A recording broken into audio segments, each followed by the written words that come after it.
ಶ್ರೀ ಗಣಪತಿ ಶಾರದಾ ಗುರುಭ್ಯೋ ನಮಃ. ಯತ್ರ ಯೋಗೇಶ್ವರ ಕೃಷ್ಣೋ ಯತ್ರ ಪಾರ್ಥೋ ಧನುರ್ಧರಃ ತತ್ರ ಶ್ರೀ ವಿಜಯ ಭೂತಿರ್ಧ್ರುವ ನೀತಿರ್ಮತಿರ್ಮಮ. ಶ್ರೋತೃಗಳಿಗೆ ಶ್ರೀ ಅಳಸಿಂಗರಾಚಾರ್ಯ ವಿರಚಿತ ಶ್ರೀ ವ್ಯಾಸ ಮಹರ್ಷಿ ಪ್ರಣೀತ ಶ್ರೀಮನ್ ಮಹಾಭಾರತದ ಉದ್ಯೋಗ ಪರ್ವದಲ್ಲಿ ಸುಮುಖನಿಗೆ ಆಯಸ್ಸನ್ನು ಕೊಟ್ಟುದನ್ನು ಕೇಳಿ ಗರುಡನು ಕೋಪದಿಂದ ಇಂದ್ರ ಉಪೇಂದ್ರರ ಅಂದರೆ ಇಂದ್ರ ವಿಷ್ಣುವಿನ ಮುಂದೆ ದರ್ಪದ ಮಾತುಗಳನ್ನಾಡಲು ವಿಷ್ಣುವು ತನ್ನ ಬಲಗೈಯ ಭಾರದಿಂದ ಗರುಡನ ಗರ್ವ ಭಂಗ ಮಾಡಿದುದು. ಈ ಕಥೆಯನ್ನು ಕೇಳಿ ದುರ್ಯೋಧನನು ತೊಡೆಯನ್ನು ತಟ್ಟಿ ಕಣ್ವನನ್ನು ಹಾಸ್ಯ ಮಾಡಿದುದು. ಆ ತೊಡೆಯಲ್ಲಿಯೇ ನಿನಗೆ ಮರಣವಾಗಲೆಂದು ಕಣ್ವನು ಅವನನ್ನು ಶಪಿಸಿದುದು ಎಂಬ 105ನೆಯ ಅಧ್ಯಾಯಕ್ಕೆ ಸ್ವಾಗತ. ನೆನಪಿರಲಿ, ಇಷ್ಟು ವಿಸ್ತಾರವಾಗಿ ಕಥೆಯನ್ನು ಹೇಳಿಕೊಂಡು ಈ ಭಾಗಕ್ಕೆ ಬಂದಾಗ ಅರ್ಜುನನು ಅದೇ ಇಂದ್ರಪುತ್ರನು ಹಾಗೂ ನಾರಾಯಣನ ಅವತಾರವೇ ಕೃಷ್ಣನೆಂಬುದು. ಕಣ್ವನು ದುರ್ಯೋಧನನನ್ನು ಕುರಿತು, ಕೌರವರಾಜ ಕೇಳು, ಇಂದ್ರನು ಸುಮುಖನಿಗೆ ಆಯುರ್ದಾನ ಮಾಡಿದ ಸಂಗತಿಯು ಗರುಡನ ಕಿವಿಗೆ ಬಿದ್ದಿತು. ಮಹಾಬಲಾಢ್ಯನಾದ ಆ ಗರುಡನು ಆಗಲೇ ಕೋಪಗೊಂಡು ತನ್ನ ರೆಕ್ಕೆಯ ಗಾಳಿಯಿಂದ 3 ಲೋಕವನ್ನು ಮೆಟ್ಟುವಂತೆ ವೇಗದಿಂದ ಉಪೇಂದ್ರರಿದ್ದಲ್ಲಿಗೆ ಬಂದು, ಇಂದ್ರ, ಏನಿದು? ನನ್ನನ್ನು ಅವಮಾನಗೊಳಿಸಿ ನನ್ನ ಜೀವನವನ್ನು ಕೆಡಿಸಿದೆ ಏಕೆ?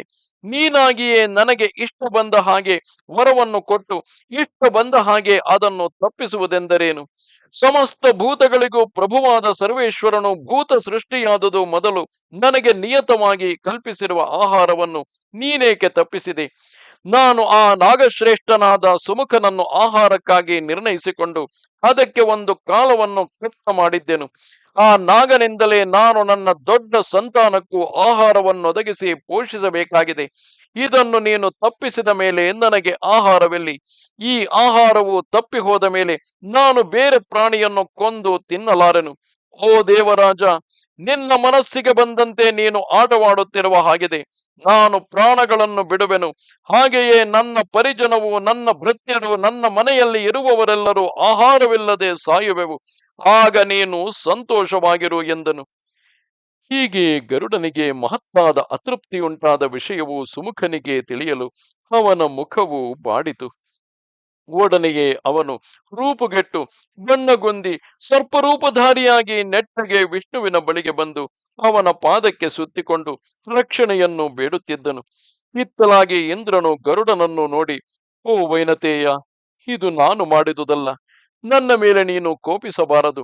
ಸರ್ವಸಮರ್ಥನಾದ ಆ ಶ್ರೀ ವಿಷ್ಣುವೇ ಸುಮುಖನಿಗೆ ಅಭಯವನ್ನು ಕೊಟ್ಟಿರುವನು ಎಂದನು. ಇಂದ್ರನ ವಾಕ್ಯವನ್ನು ಕೇಳಿ ಗರುಡನು ಕೋಪದಿಂದ, ದೇವೇಂದ್ರ, ಸರಿ, ನೀನು ಹೇಳಿದುದು ವಾಸ್ತವವೇ. ಮುಖ್ಯವಾಗಿ ನಾನು ಮಾಡಿದುದು ತಪ್ಪು. ನನಗೆ ತಕ್ಕ ಶಿಕ್ಷೆಯೇ ಆಯಿತು.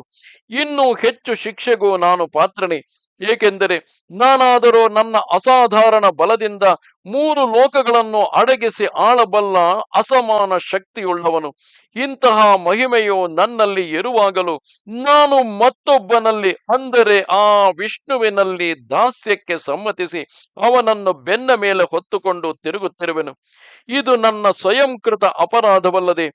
ಓ ದೇವೇಂದ್ರ, ನಾನು ಆ ವಿಷ್ಣುವಿಗೆ ಸೇವಕನೆಂಬುದು ಮಾತ್ರವೇಕೆ?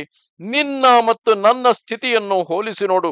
ತ್ರೈಲೋಕ್ಯಾಧಿಪತ್ಯವು ನಿನಗಿರುವಾಗ ನನ್ನ ಸ್ಥಿತಿಯು ಹೇಗಿದೆಯೋ ನೋಡು. ನಿನ್ನಂತೆಯೇ ನನಗೂ ದಕ್ಷ ಕುಮಾರಿಯೇ ತಾಯಿ. ಏಕೆಂದರೆ ಅವರಿಬ್ಬರು ದಕ್ಷ ಪುತ್ರಿಯರಿಂದಲೇ ಹುಟ್ಟಿದವರು. ಇಂದ್ರನು ಅದಿತಿಯ ಪುತ್ರನಾದರೆ ಗರುತ್ಮಂತನು ವಿನತೆಯ ಪುತ್ರನಾಗಿರುವನು. ನಾನು ಲೋಕಗಳನ್ನೆಲ್ಲ ಧರಿಸಬಲ್ಲ ಶಕ್ತಿಯುಳ್ಳವನು. ಸಮಸ್ತ ಭೂತಗಳಿಂದಲೂ ಸಹಿಸಲು ಅಸಾಧ್ಯವಾದ ಬಲಾತಿಶಯವು ನನಗೂ ಇದೆ. ನಾನು ದೈತ್ಯರೊಡನೆ ಯುದ್ಧದಲ್ಲಿ ಎಷ್ಟೋ ಮಹಾಕಾರ್ಯವನ್ನು ನಡೆಸಿದವನು. ಶ್ರುತಶ್ರೀ, ಶ್ರುತಸೇನನು, ವಿವಸ್ವಂತನು, ರೋಚನಾಮುಖನು, ಪ್ರಸ್ನುತನು, ಕಾಲಕಾಕ್ಷನು ಮೊದಲಾದ ಪ್ರಬಲ ದೈತ್ಯರನ್ನು ನಾನು ಕೊಂದಿರುವೆನು. ಆದರೆ ದೇವರಾಜ, ನಾನು ನಿನ್ನ ತಮ್ಮನಲ್ಲಿ, ಅಂದರೆ ವಿಷ್ಣುವಿನಲ್ಲಿ, ಉಪೇಂದ್ರನಲ್ಲಿ ದಾಸ್ಯಕ್ಕೊಪ್ಪಿಕೊಂಡು ಅವನಿಗೆ ಬೇಕಾದಾಗಲೆಲ್ಲ ಅವನ ಧ್ವಜದಲ್ಲಿ ಕುಳ್ಳಿರುವುದು, ಅವನು ಹೋಗಬೇಕಾದ ಸ್ಥಳಗಳಿಗೆಲ್ಲ ಅವನನ್ನು ಅವನ ಬಂಧುಗಳೊಡನೆ ಹೊತ್ತುಕೊಂಡು ಹೋಗಿ ಬಿಡುವುದು, ಹೀಗೆಲ್ಲ ಉಪಚಾರ ಮಾಡುತ್ತಾ ಬಂದುದರಿಂದ ಅವನಿಗೂ ನಿನಗೂ ಗರ್ವವು ಹೆಚ್ಚಿ ನನ್ನನ್ನು ಹೀಗೆ ಅವಮಾನಗೊಳಿಸುವಿರಿ. ನೆನಪಿರಲಿ, ಇಲ್ಲಿ ಗರ್ವವು ಹೆಚ್ಚುತ್ತಿರುವುದು ಯಾರಿಗೆ ಎಂಬುದು. ನನ್ನಂತೆ ಭಾರವನ್ನು ಹೊರಬಲ್ಲವನಾಗಲಿ ನನ್ನಂತೆ ಬಲಶಾಲಿಯಾಗಲಿ ಬೇರೆ ಯಾವನುಂಟು? ನಾನು ಎಷ್ಟು ಮೇಲೆನಿಸಿಕೊಂಡಿದ್ದರೂ ನಿನ್ನ ತಮ್ಮನಿಗೆ ಅಂದರೆ ವಿಷ್ಣುವಿಗೆ ನಾನು ಸೇವಕನೆಂದು ತಿಳಿದು ನೀನು ನನ್ನನ್ನು ಲಕ್ಷ್ಯ ಮಾಡದೆ ನನ್ನ ಆಹಾರವನ್ನು ತಪ್ಪಿಸಿದೆಯಲ್ಲವೇ? ವಾಸವ, ನಿನ್ನಿಂದಲೂ ನಿನ್ನ ತಮ್ಮನಿಂದಲೂ ನನ್ನ ಗೌರವವೆಲ್ಲ ಕೆಟ್ಟು ಹೋಯಿತು. ಓ ಉಪೇಂದ್ರ, ಅದಿತಿಯ ಗರ್ಭದಲ್ಲಿ ಹುಟ್ಟಿ ಬಲ ಪರಾಕ್ರಮಗಳಿಂದ ಹೆಸರುಗೊಂಡವರೊಳಗೆಲ್ಲ ನೀನೇ ಹೆಚ್ಚು ಬಲಾಢ್ಯನೆನಿಸಿರುವೆ. ನಿನ್ನನ್ನೇ ನಾನು ನನ್ನ ರೆಕ್ಕೆಯ ಏಕ ದೇಶದಲ್ಲಿ ನಿರಾಯಾಸವಾಗಿ ಹೊರಬಲ್ಲೆನು. ಈಗ ನೀನೇ ಚೆನ್ನಾಗಿ ಯೋಚಿಸಿ ನೋಡು, ನಾವು ಮೂವರಲ್ಲಿ ಯಾವನು ಹೆಚ್ಚು ಬಲಾಢ್ಯನೆಂದು ತಿಳಿಯುವುದು ಎಂದನು. ಓ ದುರ್ಯೋಧನ ಮಹಾರಾಜ, ಆ ಪಕ್ಷಿಯು ಹೇಳಿದ ಈ ಹೆಮ್ಮೆಯ ಮಾತುಗಳನ್ನು ಕೇಳಿ ವಿಷ್ಣುವಿಗೆ ಅವನ ಗರ್ವವನ್ನು ಮುರಿಯಬೇಕೆಂದು ತೋರಿತು. ಎಂಥವರಿಗೂ ಹೆದರದ ಆ ಗರುಡನ ಸೊಕ್ಕನ್ನು ಅಡಗಿಸಬೇಕೆಂದು ವಿಷ್ಣುವು ಅವನನ್ನು ಕುರಿತು, ಓ ಗರುತ್ಮಂತ, ನೀನು ಕೇವಲ ದುರ್ಬಲನಾಗಿದ್ದರು ನಿನ್ನನ್ನು ನೀನು ಮಹಾಬಲಾಢ್ಯನೆಂದು ತಿಳಿದುಕೊಂಡಿರುವೆ. ಎಲೆ ಪಕ್ಷಿಯೇ, ನನ್ನ ಮುಂದೆ ಈ ನಿನ್ನ ಆತ್ಮಸ್ತುತಿಯನ್ನೆಲ್ಲ ನಿಲ್ಲಿಸು. ನನ್ನನ್ನು ನೀನು ನಿನ್ನ ರೆಕ್ಕೆಗಳ ಏಕದೇಶದಿಂದ ವಹಿಸಬಲ್ಲೆ ಎಂದು ಹೇಳುವೆಯಲ್ಲವೇ? ಈ ತ್ರೈಲೋಕ್ಯವೆಲ್ಲ ಒಂದಾಗಿ ಸೇರಿದರು ನನ್ನ ದೇಹವನ್ನು ಧರಿಸುವುದಕ್ಕೆ ಸಮರ್ಥವಲ್ಲ. ನನ್ನನ್ನು ನಾನೊಬ್ಬನೇ ವಹಿಸಬಲ್ಲವನು. ನಿನ್ನನ್ನು ನಾನೇ ಧರಿಸತಕ್ಕವನು. ನನ್ನನ್ನು ನಿನ್ನ ರೆಕ್ಕೆಗಳಿಂದ ವಹಿಸುವೆನೆಂದು ನೀನು ಹೇಳಿದುದು ಬರೀ ಜಂಬದ ಮಾತುಗಳಲ್ಲದೆ ಬೇರೆಯಲ್ಲ. ಈ ಜಂಬದ ಮಾತುಗಳಿಂದ ಪ್ರಯೋಜನವಿಲ್ಲ. ಓ ಗರುಡ, ನೀನು ನಿಜವಾಗಿ ಪರಾಕ್ರಮವುಳ್ಳವನಾದರೆ ನನ್ನ ಈ ಒಂದು ಬಲದೋಳನ್ನು ನಿನ್ನ ಮೇಲಿಡುವೆನು. ಅದನ್ನು ಧರಿಸು ನೋಡುವೆನು. ಅದರ ಭಾರವನ್ನು ನೀನು ಸ್ವಲ್ಪ ಹೊತ್ತು ತಡೆಯಬಲ್ಲವನಾದರೆ ಆಗ ನಿನ್ನ ಆತ್ಮಸ್ತುತಿಯು ನಿಜವು ಎಂದು ಹೇಳಿ ತನ್ನ ಬಲಗೈಯನ್ನು ಅವನ ಮೇಲೆ ಇಟ್ಟನು. ವಿಷ್ಣುವು ಆ ಕೈಯನ್ನು ಇಟ್ಟ ಮಾತ್ರಕ್ಕೆ ಗರುಡನಿಗೆ ಹೊರಬಾರದಷ್ಟು ಭಾರವು ಮೇಲೆ ಬಿದ್ದ ಹಾಗಾಯಿತು. ಕ್ಷಣ ಮಾತ್ರವಾದರೂ ಅದನ್ನು ತಡೆಯಲಾರದೆ ಕೆಳಕ್ಕೆ ಬಿದ್ದು ಮೂರ್ಛಿತನಾದನು. ಸಮಸ್ತ ಪರ್ವತಗಳೊಡಗೂಡಿದ ಎಲ್ಲಾ ಭೂಮಂಡಲದ ಭಾರವೆಷ್ಟುಂಟೋ ಅಷ್ಟು ಭಾರವು ತನ್ನ ಮೇಲೆ ಬಿದ್ದಿರುವಂತೆ ಆಗ ಗರುಡನಿಗೆ ತೋರಿತು. ಆ ವಿಷ್ಣುವಿನ ಶರೀರದ ಏಕ ದೇಶದಲ್ಲಿಯೇ ಅಷ್ಟು ಭಾರವು ಒಂದಾಗಿ ಸೇರಿದಂತಾಯಿತು. ಆದರೆ ವಿಷ್ಣುವು ಗರುಡನನ್ನು ಆ ತೋಳಿನ ಭಾರದಿಂದ ಅಷ್ಟಾಗಿ ಪೀಡಿಸದೆ ಅವನಿಗೆ ಅದರ ಪ್ರಭಾವವನ್ನು ಮಾತ್ರ ಸ್ವಲ್ಪವಾಗಿ ತೋರಿಸಿ ಆ ಗರುಡನನ್ನು ಜೀವದಿಂದ ಉಳಿಸಿದನು. ಆದರೇನು, ಗರುಡನು ಅಷ್ಟು ಭಾರಕ್ಕೆ ಬಾಯಿ ಬಾಯಿ ಬಿಡುತ್ತಾ ದೇಹದ ಕೀಲುಗಳೆಲ್ಲ ಸಡಿಲಿ ಪ್ರಜ್ಞಪ್ಪಿದಂತಾದನು. ರೆಕ್ಕೆಗಳನ್ನು ಒದರುವುದಕ್ಕೆ ಆರಂಭಿಸಿದನು. ಆಗ ಆ ಗರುಡನು ವಿಷ್ಣುವಿಗೆ ತಲೆ ಬಗ್ಗೆ ನಮಸ್ಕರಿಸಿ, ಹೇ ಭಗವನ್, ಪ್ರಪಂಚದ ಬಲವನ್ನೆಲ್ಲ ಒಂದೇ ಕಡೆಯಲ್ಲಿ ಸೇರಿಸಿಟ್ಟಂತಿರುವ ಈ ನಿನ್ನ ಭುಜದಿಂದ ನನ್ನ ದೇಹವು ಭೂಮಿಯಲ್ಲಿ ಅರೆಯಲ್ಪಟ್ಟಂತಾಯಿತು. ಅಲ್ಪ ಬುದ್ಧಿಯುಳ್ಳ ನಾನು ಮಾಡಿದ ಈ ಅಪರಾಧವನ್ನು ಕ್ಷಮಿಸಬೇಕು. ನಿನ್ನ ಧ್ವಜದಲ್ಲಿಯೇ ಯಾವಾಗಲೂ ಎದ್ದುಕೊಂಡು ನಿನ್ನ ಸೇವೆಯನ್ನು ಮಾಡುತ್ತಿರುವ ಬಡ ಪಕ್ಷಿಯಾದ ನನ್ನನ್ನು ನೀನು ಮನ್ನಿಸು. ನಿನ್ನ ಅಸಾಧಾರಣ ಬಲವನ್ನು ತಿಳಿಯದೆ ನನ್ನ ಶಕ್ತಿಯೇ ಮೇಲೆಂದು ನಾನು ಅಜ್ಞಾನದಿಂದ ಗರ್ವಪಟ್ಟೆನು ಎಂದನು. ಆಗ ವಿಷ್ಣುವು ಅವನಲ್ಲಿ ಕನಿಕರಗೊಂಡು, ಓ ವೈನತೇಯ, ಇನ್ನು ಮೇಲೆ ಹೀಗೆ ಗರ್ವಪಟ್ಟು ಮಾತನಾಡಬೇಡವೆಂದು ಬುದ್ಧಿವಾದವನ್ನು ಹೇಳಿ ತನ್ನ ಪೀಠಕ್ಕೆ ಸುತ್ತಿಕೊಂಡಿದ್ದ ಆ ಸುಮುಖನನ್ನು ಆ ಗರುಡನ ಎದೆಯ ಮೇಲೆ ಬೀಳುವಂತೆ ತನ್ನ ಕಾಲಿನ ಹೆಬ್ಬೆರಳಿನಿಂದ ಚಿಮ್ಮಿದನು.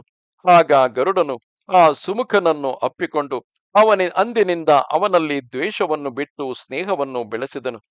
ಓ ದುರ್ಯೋಧನ, ಹೀಗೆ ಗರುಡನು ವಿಷ್ಣುವಿನ ಬಲದಿಂದ ಕೊಬ್ಬಡಗಿ ವಿನೀತನಾಗಿದ್ದನು.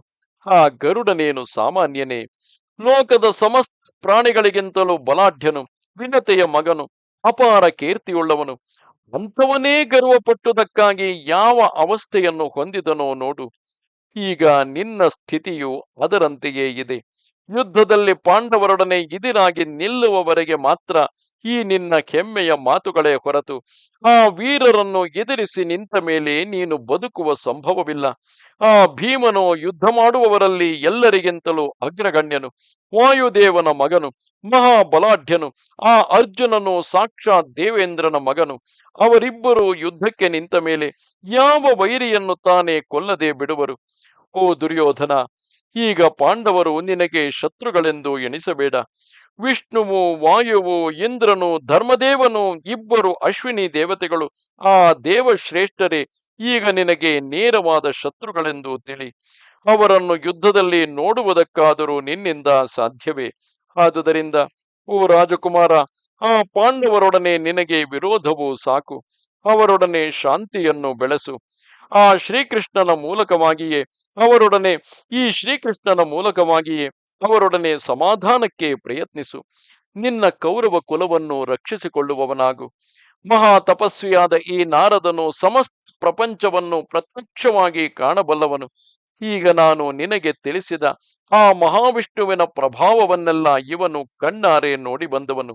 ಶಂಖ ಚಕ್ರ ಗದಾಧಾರಿಯಾದ ಆ ಮಹಾವಿಷ್ಣುವೇ ಈ ಕೃಷ್ಣನೆಂದು ತಿಳಿ ಎಂದನು. ಓ ಜನಮೇಜಯ ರಾಜ, ದುರ್ಯೋಧನನಿಗೆ ಕಣ್ವನ ಈ ಹೊಗಳಿಕೆಯ ಮಾತುಗಳೆಲ್ಲವೂ ದುಸ್ಸಹವಾದವು. ಕೋಪದಿಂದ ಒಳಗೊಳಗೆ ಬುಸುಗುಟ್ಟುತ್ತಿದ್ದನು. ಅವನ ಹುಬ್ಬುಗಳು ಗಂಟಿಕ್ಕಿದವು. ಕೇವಲ ದುರ್ಬುದ್ಧಿಯುಳ್ಳ ಆತನು ಸಮೀಪದಲ್ಲಿದ್ದ ಕರ್ಣನ ಮುಖವನ್ನು ನೋಡಿ ಕಣ್ವ ಮಹರ್ಷಿಯು ಹೇಳಿದ ಮಾತುಗಳನ್ನೆಲ್ಲ ಅಪಹಾಸ್ಯ ಮಾಡುವಂತೆ ಅಟ್ಟಹಾಸದಿಂದ ನಕ್ಕು ತೊಡೆಯನ್ನು ತಟ್ಟುತ್ತಾ ಆ ಮಹರ್ಷಿಯನ್ನು ನೋಡಿ, ಎಲೈ ಋಷಿಯೇ, ದೈವವು ನನ್ನನ್ನು ಹೇಗೆ ಸೃಷ್ಟಿಸಿರುವುದೋ ಅದಕ್ಕೆ ತಕ್ಕಂತೆಯೇ ನಾನು ಇರುವೆನು. ಮುಂದೆ ಹೇಗಾಗಬೇಕು ಅದು ಹಾಗೆಯೇ ಆಗಿ ತೀರಬೇಕು. ನನ್ನ ವಿಷಯದಲ್ಲಿ ದೈವ ಸಂಕಲ್ಪವು ಹೇಗಿರುವುದೋ ಅದು ಹಾಗೆಯೇ ತೀರಬೇಕು. ನನ್ನ ಪ್ರವರ್ತನೆಯು ಅದಕ್ಕೆ ತಕ್ಕಂತೆಯೇ ಹೋಗುವುದು. ಬರೀ ಅಸಂಬದ್ಧ ಪ್ರಲಾಪಗಳಿಂದ ಪ್ರಯೋಜನವೇನು ಎಂದನು. ಮೂಢನಾದ ದುರ್ಯೋಧನನು ಹೇಳಿದ ಆ ಮಾತುಗಳನ್ನು, ಅವನು ತೊಡೆಯನ್ನು ತಟ್ಟಿ ತನ್ನನ್ನು ಹಾಸ್ಯ ಮಾಡಿದುದನ್ನು ನೋಡಿ ಕಣ್ವನಿಗೆ ಅತ್ಯಾಕ್ರೋಶ ಉಂಟಾಯಿತು. ಆಗ ಕಣ್ವನು ದುರ್ಯೋಧನನನ್ನು ಕುರಿತು, ಎಲಾ ಮೂಢ, ನೀನು ತೊಡೆಯನ್ನು ತಟ್ಟಿ ನನ್ನನ್ನು ಹಾಸ್ಯ ಮಾಡಿದೆಯಲ್ಲವೇ, ನಿನಗೆ ಆ ತೊಡೆಯಲ್ಲಿಯೇ ಮರಣವಾಗಲಿ ಎಂದನು. ಇದು 105ನೆಯ ಅಧ್ಯಾಯವು. ನಮಸ್ತೆ ಶಾರದೆ ದೇವಿ, ಕಾಶ್ಮೀರ ಪುರವಾಸಿನಿ, ತ್ವಾಮಹಂ ಪ್ರಾರ್ಥಿಗೆ ನಿತ್ಯಂ, ವಿದ್ಯಾದಾನಂಚ ದೇಹಿಮೆ. ನಮಸ್ಕಾರ.